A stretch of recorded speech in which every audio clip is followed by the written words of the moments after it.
Guys welcome to Prathamesh blogs. हा माझा पहिला ब्लॉग आहे। तुमचं माझ्या ब्लॉगमध्ये स्वागत आहे। आपण चाललो लालबागच्या राजाच्या दर्शनाला। तर आपण आलोय बकरी अड्डा। इथून चिंचपोकळीचं चिंतामणी आगमन सुरू होतं।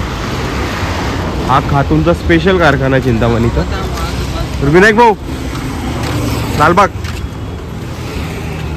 आता चाललो आम्ही लालबागला दर्शनाला।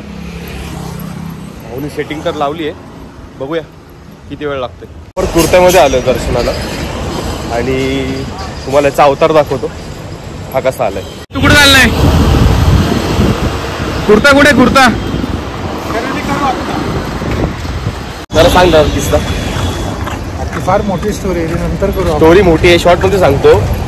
आम्ही ठरवलं की जायचं फक्त इंजिन मध्ये बसून, तर ते काय झालं नाही सक्सेसफुल। बँकर म्हणतात त्याला। तर मग म्हणलं टाइम जाईल खूप, तर आम्ही ठरवलं खोपोली मार्गे जायचं। मग खोपोली मार्गे जायला पण नंतर एक विचार केला डायरेक्ट मुंबई जायचं। तर 700-800 रुपये सांगितले। तर दादा म्हणलं काय पण करायचं, आज लालबागला पाया पडायचंच। मग एक मेन रोडला माणूस भेटला। मेन रोडला जाऊन उभा राहिलो। फक्त खोपोली बोललो, तो बोलला तुम्हाला डायरेक्ट भायखळा सोडतो। म्हणजे लालबागचा राजा एवढा पावला आम्हाला आज। डायरेक्ट 200 रुपये दोघांचे, आमचे 400 रुपये देवानी वाचवलेत। चिंचपोकळी स्टेशन इथून लालबाग 2 मिनिटावर आहे। Let's go. कुर्ता नाही मिळत आहे, बघू आता कुर्ता देतोय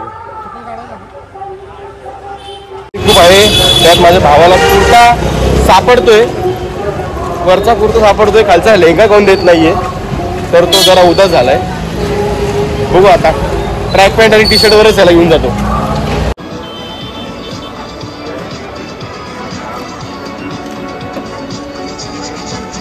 या रांगा तुम्ही बघू शकता, इथे लोक कमीत कमी 2-3 दिवस थांबतात असेच।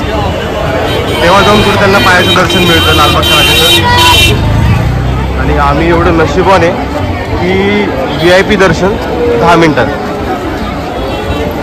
तर दाखवतो तुम्हाला राजाची मूर्ती। लालबागचा राजा सार्वजनिक गणेश मंडळ भाविकांची खूप सेवा करतात। असं नाही की फक्त गर्दीत थांबून ठेवणार, इथं वॉशरूम आहे, खायचं प्यायचं नाश्ता जेवण सगळं काही।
आराम से तो करो।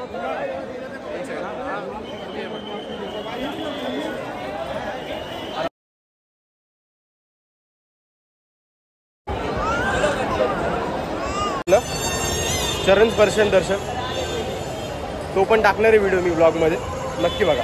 बाय।